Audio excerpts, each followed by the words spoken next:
Trabalho infantil é o que nós estamos hoje aqui conversando, debatendo sobre ele e o combate ao trabalho infantil. E estamos aqui nos deparando com uma questão de formação de consciência muito delicada e recebo aqui com muito prazer a Ana Maria Vila Real.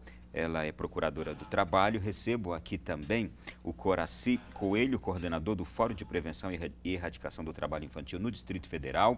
E, gente, eu tenho aqui algumas perguntas ainda para fazer, antes da gente ir às perguntas do nosso público. Por exemplo, esta aqui. Deixa eu ver. Qual a faixa etária predominante das crianças ou adolescentes encontradas realizando trabalho infantil, Ana? No Brasil, 83% das crianças e adolescentes em situação de trabalho infantil têm idade entre 14 e 17 anos. Né, do universo, né, todo do trabalho infantil, de 2,5 milhões, cerca de 60% é um público masculino e cerca de 40% é um público feminino. É claro que no trabalho infantil doméstico, que é subnotificado, a predominância do público feminino, né, quase mais de 90%, né, do público são meninas trabalhando no trabalho infantil doméstico, e que o trabalho infantil doméstico é ligado a alguns fatores, né, gênero e raça também, né, porque há uma predominância dos negros também no trabalho infantil. Eu acho que a grande resistência de compreensão também quanto à questão do trabalho infantil, e aí você nos traz agora esse número predominante ali na casa dos 14 aos 17, não é? Seja porque também é na fase da adolescência, quando os pais têm maior dificuldade com os filhos, e aí eles veem no trabalho uma forma do filho ser um melhor filho. Talvez isso também talvez venha o filho, equivocadamente o filho, como Sim. prontos para trabalhar, Sim. né, com compreensão física para trabalhar. Ou como se o trabalho fosse uma solução para aquilo que está vivendo, que o filho está vivendo. Sim, né? Lógico que tem a ver com essa questão da pobreza também. O trabalho infantil está intrinsecamente ligado à questão da pobreza. Né? Tem uma questão do consumo também, né? Essa ansiedade pelo consumo, né? Por adquirir coisas, ela acaba também levando esse adolescente para o mercado de trabalho precocemente, porque ele quer adquirir alguma coisa, porque ele quer comprar um tênis, porque ele quer comprar um celular. Essa é uma outra dificuldade, o próprio adolescente ele já querer trabalhar? De alguma forma, sim. Aí é que entra o papel dos pais, né? Porque isso é um processo precoce. Essa fase é importantíssima para a aprendizagem, para o conhecimento, para esse desenvolvimento, né, dessa fase da vida. E aí o consumo está aí o tempo todo, né, assediando as pessoas. Você não tem que sempre trocar o celular, tem que trocar o tênis, tem que comprar uma coisa nova. Então, o comprar.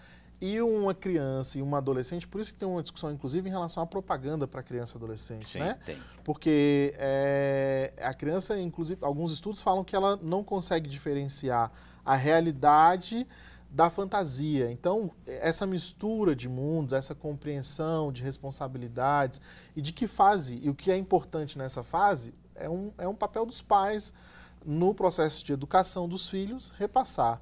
E, às vezes, isso né, esse processo do consumo, essa ânsia por entrar em alguns mercados, enfim, acaba criando fortalece a questão do trabalho infantil de alguma forma, sim.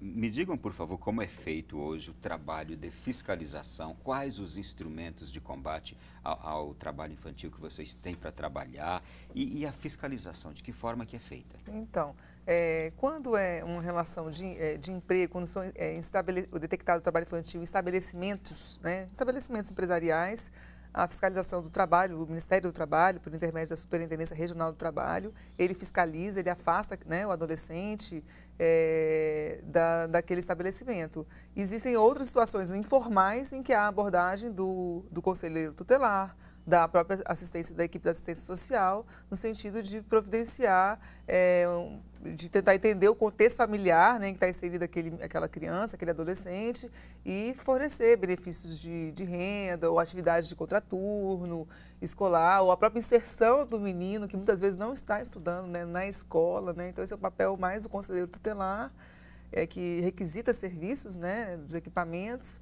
assistência social, que tem que, né, fornecer um benefício de transferência de renda. E eu acho que eu vejo um pouco assim a fiscalização como um todo nesse sentido. Né? Se for em empresa, a fiscalização do trabalho, ela vai lá, autua, multa a empresa, né, e afasta a criança ou o adolescente. No caso aqui, eu imagino que as pessoas que estão nos acompanhando e que detectam, de fato, um trabalho infantil que hoje é prejudicial a alguma criança, em alguma família, essa pessoa pode denunciar? Ela tem que denunciar, ela tem que denunciar. O trabalho infantil é uma violação gravíssima de direitos humanos.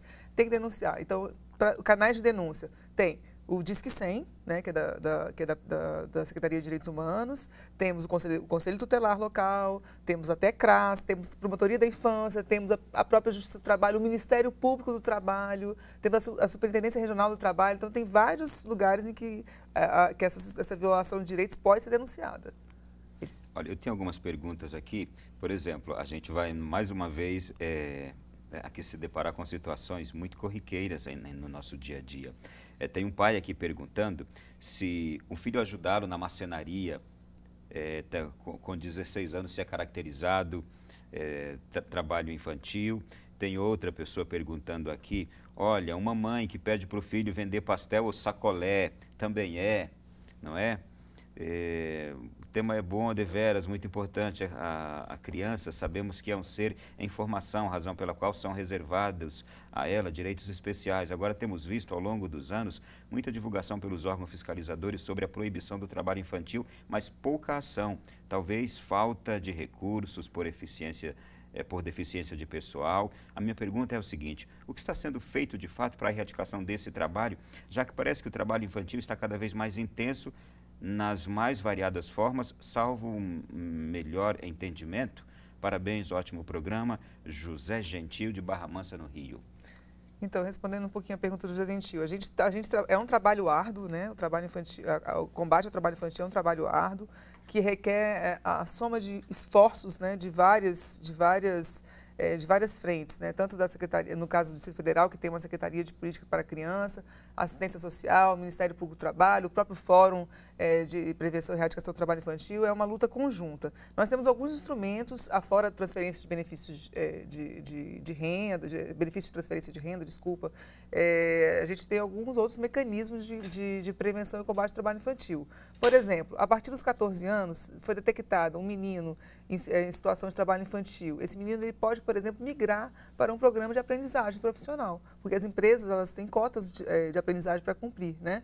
A cota de aprendizagem ela é muito mais do que uma obrigação legal, ela é uma obrigação social, né? Ela realmente decorre do princípio da função social da propriedade privada, né? Então, a aprendizagem que ela é permitida, a formação técnico-profissional, metódica, né, que é permitida a partir dos 14 anos, ela é um instrumento de inserção daquele jovem no mercado de trabalho de forma protegida, num ambiente estruturado, em que vão sendo ensinadas atividades de forma progressiva, né, de complexidade de forma progressiva, gradual, né, para que ele possa apreender o contexto que ele está inserido. Então, assim, a aprendizagem, embora haja muita recalcitrância das empresas ainda em cumprir a cota, ele é um grande aliado, um grande instrumento na erradicação do trabalho infantil, na prevenção e erradicação do trabalho infantil. Vou dar um exemplo aqui para vocês. Aqui na TV e Rádio Canção Nova em Brasília, nós temos 4 jovens ali na casa dos 15, 16, 17 anos que trabalham conosco como jovem aprendiz. Isso. Não é? Eu vou corrigir aqui a menção que eu fiz. Boa noite, gostaria de saber se aprendiz de marceneiro é permitido acima de 16 anos. Era essa a menção que eu havia feito. Então, tem uma série de procedimentos que ele precisa fazer, né? Ele precisa entrar em contato com o Ministério do Trabalho e Emprego. Eu não sei, talvez essa atividade específica não seja permitida por conta da tipificação lá do Ministério do Trabalho, né? Pelos riscos, assim. Eu ia colocar isso, eu ia responder essa pergunta que ele fez, informando que, por exemplo, uma criança e um adolescente, ele não tem a sua visão totalmente desenvolvida, né? Então, a visão de um adulto que já completou 18 anos, ou, né, que está na fase adulta, ela é muito mais estabelecida, né, e com condições de identificar risco do que a visão de um adolescente. Então, lidando com objetos cortantes, lidando com maquinário, lidando com equipamentos, a possibilidade desse adolescente sofrer um acidente é muito maior do que um adulto. Então, é por isso que tem essa questão e que um pai precisa considerar, né? Qual é o pai que quer submeter o filho a um risco, né?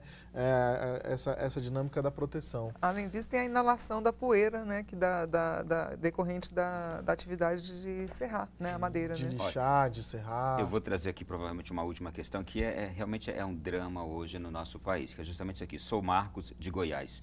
O trabalho forma um ser humano para a vida. Se ele não aprender, como vai conseguir viver na sociedade? E se os pais não têm uma vida financeira constituída, eu acredito que o que ele quis dizer é o seguinte: muitos pais permitem e até, ou talvez não tenham nem controle disso, e os filhos trabalhem por causa da situação financeira, das necessidades por que passam.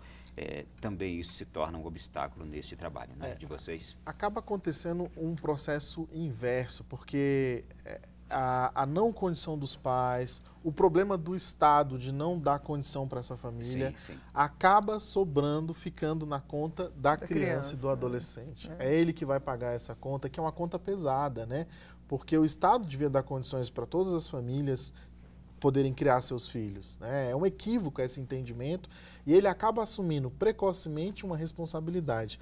E ele falou que o trabalho ele tem uma função importante, a gente não está negando isso, tanto que se tem aprendizagem. Então, isso tem que acontecer num local adequado, com proposta pedagógica, com ambiente seguro, que aí sim ele vai cumprir esse papel. Agora, ele não respeitando isso, o trabalho pode acabar cumprindo um outro papel de submeter essa criança a um risco, a uma violação e a um sofrimento, né? O que a gente não quer de forma alguma para uma criança ou um adolescente. Olha, eu passaria com vocês mais uma hora, são muitas perguntas que as pessoas nos enviaram. Obrigado a todos vocês, eu vou inclusive submetê-las a vocês para reflexão também, não sei, mas obrigado a tantos de vocês que mandaram tantas questões aqui preciosas, realmente valiosas e que para a nossa reflexão é muito importante também. Não é um tema fácil e imagino como também o trabalho de vocês não é exercido com facilidade nem com tranquilidade, que vocês lidam com a nossa cultura também. Sim. E com hoje uma situação social difícil que nós temos em nosso país, não é? Muito obrigado pela disposição. Ana Maria, foi um prazer recebê-la aqui em nosso programa. Obrigado. Eu que agradeço, Ronaldo, a oportunidade de estar nesse espaço debatendo um assunto tão importante para a nossa sociedade. Coraci Coelho, muito obrigado também pela presença.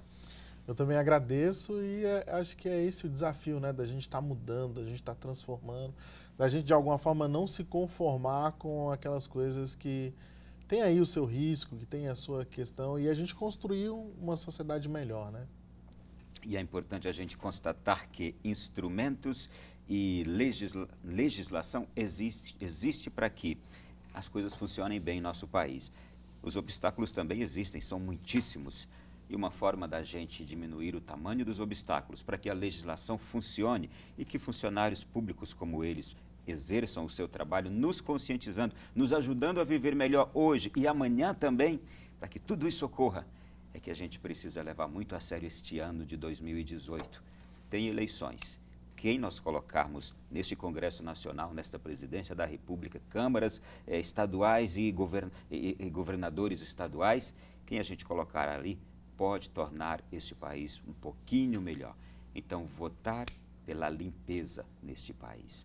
Fique com Deus. Boa noite. Continue com a programação da Canção Nova. Até a semana que vem.